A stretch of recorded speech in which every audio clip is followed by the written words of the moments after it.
Imagine waking up in the year 2100 to discover that China, one of the most populous nations on Earth, has lost nearly 800 million people. That's more than the entire population of Europe simply gone.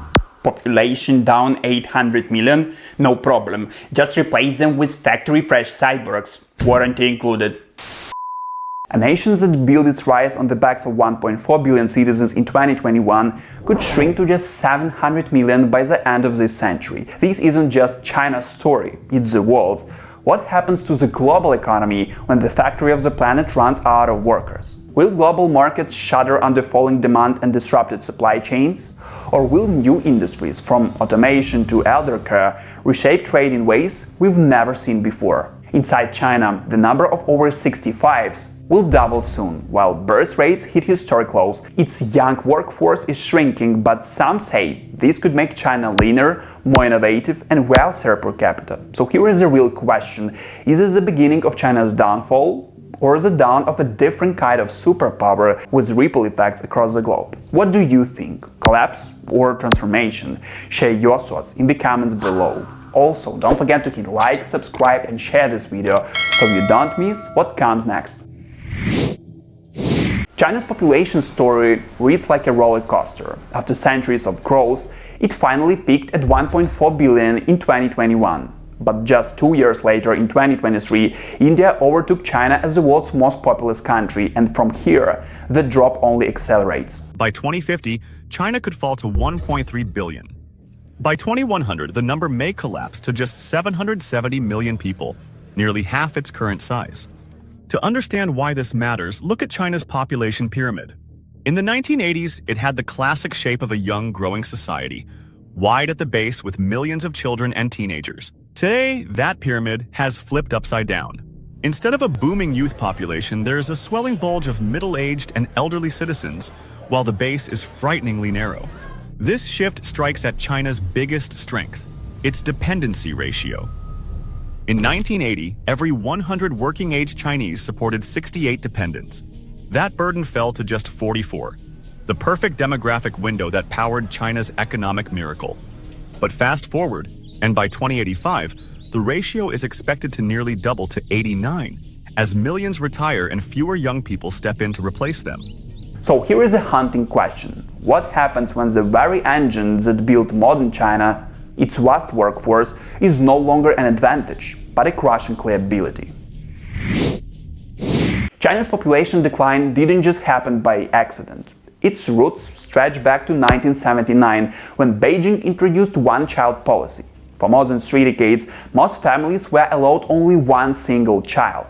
The policy reduced births, but it also created long-term imbalances. There are now far fewer women of childbearing age, and the gender ratio has been skewed for years, leaving millions of men without partners. When the policy ended in 2015, it was already too late to reverse the trend. The government allowed 2 children per family and later 3, but society had changed. In modern China, raising a child is one of the most expensive investments a family can make.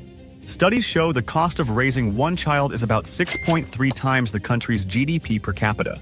Urban housing prices, intense competition in education, and long working hours make parenthood less attractive. Social values have shifted too.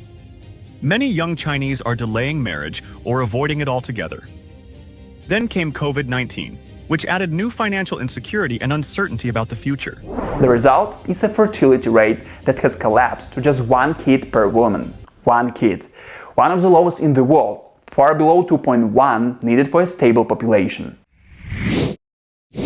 China is entering a new era, the age of the elderly. In 2024, the number of Chinese citizens over 60 already reached more than 310 million, a figure larger than the entire population of the United States, well, the same as United States.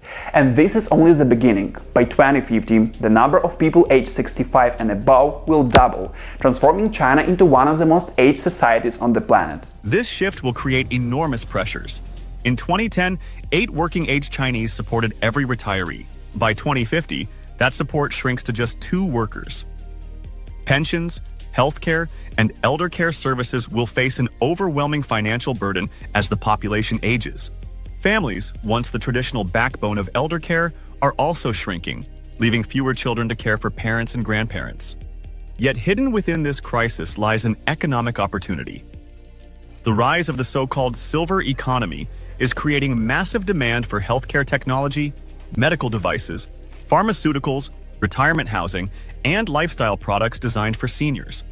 Analysts project that this market alone could be worth several $1 trillion by the end of this decade. China's challenge is clear: transform aging from a crippling weight into a driver of new industries that could reshape both its economy and society. China's growth miracle was built to an abundant labor force that powered its factories, construction sites, and global exports. But that era is ending. Younger generations, better educated and more ambitious, are increasingly unwilling to accept low-paid, physically demanding jobs. This shift has forced wages upward, eroding one of China's traditional competitive edges. For a country once branded as the world's workshop, this labor crunch is a turning point. Beijing is responding on multiple fronts. The retirement age, unchanged for decades, is being gradually raised. Men to 63, women to 55, 58, in a bid to stretch the shrinking workforce. At the same time, the government is investing heavily in automation, artificial intelligence, and robotics to fill the gaps left by human labor. If successful, automation might not only offset population decline but even create a new model of growth, where technology, rather than sheer numbers, drives industrial power. The stakes are enormous, both for China and the global economy. China's demographic shift is often framed as a looming disaster, a shrinking consumer base, fewer young innovators, and mounting fiscal pressures as pensions and healthcare costs rise. Slower economic growth seems inevitable when fewer workers and fewer consumers drive the system. Yet the picture is not one-dimensional. On the other side of decline lies transformation. Per capita income is already rising as wealth is spread among a smaller population.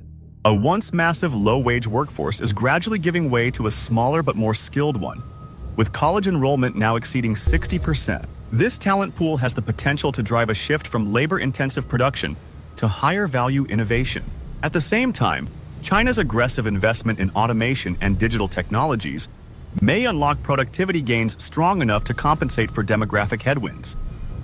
If robots and artificial intelligence become routine in industry, the link between population size and economic might could weaken dramatically. Global precedents offer perspective. Japan's population has been shrinking for decades, yet it remains a wealthy, advanced economy. China could follow a similar path, only at a vastly larger scale. Do you believe in it?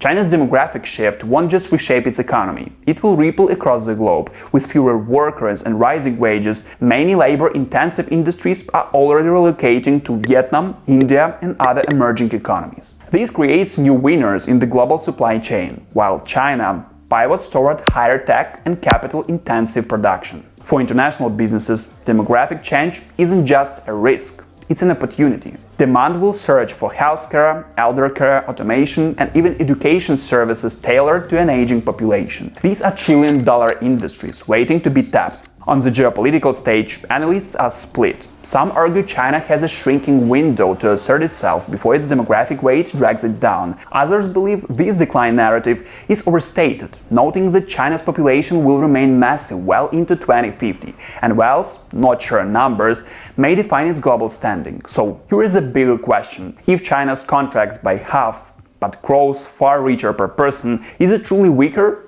or just evolving into a different kind of superpower? What do you think? Share your thoughts in the comments below. And don't forget to hit like, subscribe and share this video so you won't miss what's next.